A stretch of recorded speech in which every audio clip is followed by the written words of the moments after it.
কালকে আমাদের বাড়িতে এসেছে এই নতুন সদস্য, আর আজ সকালবেলায় আমরা তিনজন বেরিয়ে পড়লাম কাছাকাছি হনুমান মন্দিরে পুজো দেওয়ার জন্য। নতুন গাড়ির প্রথম যাত্রা বলে কথা, দেখতে দেখতে পৌঁছে গেলাম মন্দিরের কাছে। বজরংবলীর আশীর্বাদ নিয়ে নতুন গাড়ির পুজোটা করিয়ে নিলাম।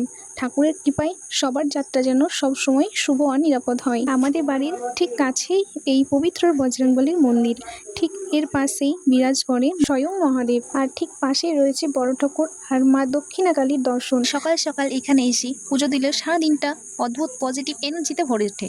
আপনারা যারা এই এলাকাতে আসেন এই 3 মন্দিরে আসতে কিন্তু একদম ভুলবেন না। বন্ধুরা, এই হনুমান মন্দিরের কিন্তু একটি অফিসিয়াল ফেসবুক পেজ আছে।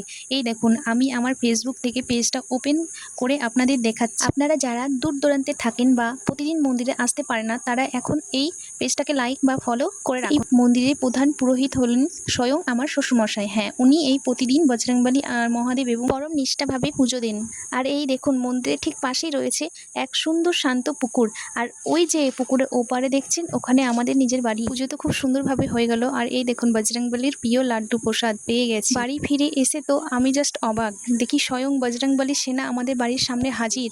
সবাই খুব ভালো থাকবেন, সুস্থ থাকবেন, আর দেখা হচ্ছে পরের ভিডিওতে।